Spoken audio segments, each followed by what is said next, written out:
नमस्कार दोस्तों, आप सभी को स्वागत है मेरे चैनल पे। अगर आप अमेज़ॉन FBA पे बिज़नेस कर रहे हो या इंटरनेशनल शिपिंग के बारे में सीख रहे हो, तो आपने कहीं से ये दो शब्द इम्पोर्टर और IOR यानी कि इम्पोर्टर ऑफ रिकॉर्ड ज़रूर सुना होगा। तो ये दोनों चीज़ एक ही है? नहीं। आज हम इस वीडियो में समझेंगे कि इम्पोर्टर और IOR यानी कि इम्पोर्टर ऑफ रिकॉर्ड में क्या भिन्नताएं हैं और अमेज़ॉन FBA सेलर्स को IOR की ज़रूरत क्यों पड़ती है। तो चलिए वीडियो को शुरू करते हैं। तो सबसे पहले बात करते हैं इम्पोर्टर। तो इम्पोर्टर वो व्यक्ति या कोई कंपनी हो सकती है जो दूसरे देश से गुड्स को परचेज यानी कि सामान को परचेज करके अपनी कंट्री पे मंगाती है। वो क्या हुआ? इम्पोर्टर। फॉर एग्जाम्पल कोई अमेज़ॉन सेलर, जैसे कि कोई अमेज़ॉन सेलर चाइना से प्रोडक्ट खरीद के उसको USA पे इंपोर्ट करता है, यानी कि सभी कस्टम वगैरह क्लियर करके वो अमेज़ॉन USA पे सेल करता है। तो वो क्या हुआ? उस प्रोडक्ट का मालिक हुआ, यानी कि वो उस प्रोडक्ट का क्या हुआ? इम्पोर्टर हुआ। यानी कि उसने गुड्स की जिम्मेवारी, कस्टम की जिम्मेवारी सब खुद ही वहन करके दूसरे कंट्री पे सेल कर रहा है या किसी थर्ड कंट्री में कहीं भी इंपोर्ट कर रहा है, तो वो क्या हुआ? इम्पोर्टर हुआ। अब बात करते हैं IOR यानी कि इम्पोर्टर ऑफ रिकॉर्ड। तो इम्पोर्टर ऑफ रिकॉर्ड क्या है? इम्पोर्टर ऑफ रिकॉर्ड कोई कंपनी या कोई इंडिविजुअल पर्सन भी हो सकता है। फॉर एग्जांपल, जैसे आप अमेज़ॉन ऑस्ट्रेलिया के वेयर हाउस पे अपने इन्वेंट्री सेंड कर रहे हो, तो ऑस्ट्रेलिया के कस्टम पे वो आपकी शिपमेंट की जिम्मेवारी वहन करता है, यानी कि आपके शिपमेंट को वो कस्टम क्लियर के दौरान हेल्प करता है कि आपका शिपमेंट क्लियर हो जाए। तो वो हुआ IOR, इम्पोर्टर ऑफ रिकॉर्ड। तो IOR क्या क्या काम करता है, कहाँ कहाँ पे आपकी हेल्प करता है? आसान भाषा में समझे। IOR आपकी जिस भी कंट्री पे आप अपने प्रोडक्ट को सेंड कर रहे हो, उसकी जिम्मेवारी कस्टम पे उस शिपमेंट की जिम्मेवारी वहन करता है और आपके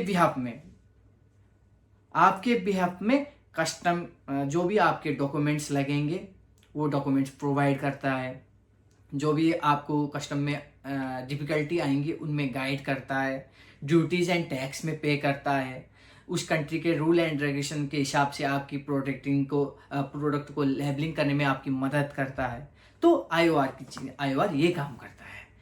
IOR की हेल्प से आप किसी भी कंट्री में आपकी शिपमेंट क्लियर करवा सकते हो, लेकिन सभी प्रोडक्ट नहीं, सभी कंट्री पे नहीं। ये कंट्री के हिसाब से, प्रोडक्ट के हिसाब से टर्म्स एंड कंडीशन क्या होते हैं? चेंज होते हैं। ठीक है। तो सिंपल वे में आप ये समझे कि इम्पोर्टर इक्वल टू प्रोडक्ट का मालिक, IOR जो शिपमेंट में आपकी IOR इक्वल टू जो शिपमेंट को आप कस्टम पे आपकी शिपमेंट की जिम्मेवारी ले। तो ये है डिफरेंस। तो अब बात करते हैं अमेज़ॉन FBA सेलर्स को IOR यानी कि इम्पोर्टर ऑफ रिकॉर्ड की जरूरत क्यों पड़ती है, क्यों चाहिए एक सेलर को IOR। तो सिंपल वे में समझें। फॉर एग्जाम्पल, मेरा कोई ब्रांड है, मैं अमेज़ॉन इंडिया पे सेल कर रहा हूँ। फॉर एग्जाम्पल XYZ मेरा कोई ब्रांड है, तो उसकी सेल्स बहुत अच्छी हैं। उसका फ्यूचर स्कोप इंटरनेशनल मार्केट में भी अच्छा है। मैं इंटरनेशनल स्टोर पे सेल करके उससे अच्छा मार्जिन कर सकता हूँ। तो मैं उसको फॉर एग्जाम्पल अमेज़ॉन ऑस्ट्रेलिया के FBA वेयर हाउस पे मैं अपनी इन्वेंट्री सेंड करके अमेज़ॉन ऑस्ट्रेलिया पे सेल करना चाहता हूँ, लेकिन शिपमेंट को क्लियर कैसे करवाएं, ऑस्ट्रेलिया के रूल एंड रेगुलेशन कैसे हैं, तो मुझे कुछ समझ नहीं है। तो मैं कैसे शिपमेंट सेंड करूं? तो इसी डिफिकल्टी को क्लियर करने में IOR, इम्पोर्टर ऑफ रिकॉर्ड, आपकी मदद करता है। अगर जो भी उस कंट्री के रूल एंड रेगुलेशन है, IOR आपको पहले ही वो डिटेल्स प्रोवाइड कर देता है कि आपका प्रोडक्ट, आपने उसको अपने प्रोडक्ट के बारे में बताया, तो वो आपको गाइड कर देगा कि लेबलिंग ऐसी होनी चाहिए, ये चीज़ें प्रोडक्ट में अवेलेबल होनी चाहिए। आपको शिपमेंट पहले सेंड करने से पहले ये डॉक्यूमेंट आप मुझे प्रोवाइड करेंगे, तो मैं आपका शिपमेंट स्मूथली क्लियर कर दूंगा क्लियर करवा दूंगा। मैं आपका इंपोर्टर ऑफ रिकॉर्ड बनने के लिए रेडी हूँ।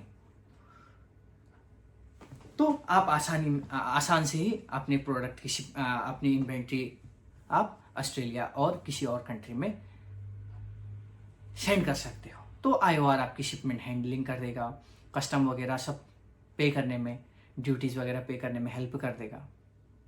तो इस तरीके से आप अपना ब्रांड इंटरनेशनली ले जा सकते हो। मैंने यूट्यूब में कई वीडियो देखी थी, हर कोई बताता है कि आप USA पे सेल कर सकते हो, आप ऑस्ट्रेलिया पे सेल कर सकते हो, आप XYZ किसी भी अमेज़ॉन में सेल कर सकते हो। ये सभी बताते हैं और वीडियो में ऐसे बताते हैं कि एकदम ईजी है, लेकिन इतना ईजी नहीं है, क्योंकि कंट्री के हिसाब से रूल एंड रेगुलेशन चेंज है, टैक्स पे करने में दिक्कतें हैं, शिपमेंट कितनों की शिपमेंट तो कस्टम पे ही डिस्पोज कर दिए जाते हैं। तो आपको इंपोर्टर ऑफ रिकॉर्ड के बारे में जानना एकदम ही इम्पोर्टेंट है अगर आप इंटरनेशनली ले जाना चाहते हो। इसमें खर्चा तो बहुत ही है, क्योंकि आपको इम्पोर्टेंट ड्यूटीज़ पे करनी पड़ेंगी, टैक्सेस पे करने पड़ेंगे, IOR के चार्जेस पे करने पड़ेंगे, और आप किसी कस्टम ब्रोकर को लगाते हो तो कस्टम ब्रोकर का चार्ज भी लगेगा, शिपिंग चार्जेस लगेंगे। तो किसी भी इंटरनेशनल मार्केट में जाने से पहले अपना एक प्लान बनाएं, अपना एक प्रॉफिट कैलकुलेशन, प्रोडक्ट कितने का आ रहा है, कितने का सेल करेंगे, क्या क्या लगेगा, ये कैलकुलेशन करके ही आप एक इंटरनेशनल मार्केट पे जा सकते हो। तो दोस्तों, वीडियो के अंत में मैं आपको यही बोलूँगा कि आपका ब्रांड जिस भी कंट्री में आप लोग सेल कर रहे हो अच्छा सा मार्जिन दे रहा है, तो अगर आप इंटरनेशनली वो ब्रांड ग्रोथ कर सकता है और आप इंटरनेशनली सेल करना चाहते हो, तो जिस भी कंट्री में आप लोग सेल स्टार्ट करना चाहते हो वहाँ के रूल एंड रेगुलेशन अच्छी तरह से सर्च कर लें। अगर IOR ढूंढ रहे हो तो अच्छा सा IOR ढूंढें, क्योंकि IOR सभी प्रोडक्ट हैंडल नहीं कर सकते।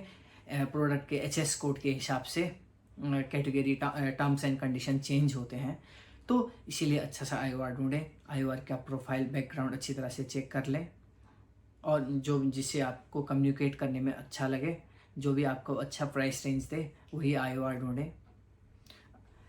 तो यही है। तो आज की वीडियो इतनी ही।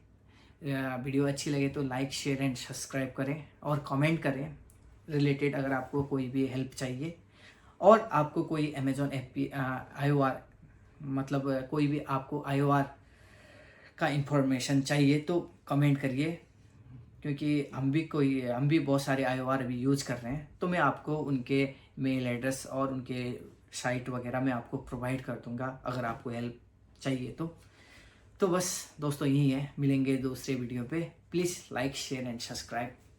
Thank you.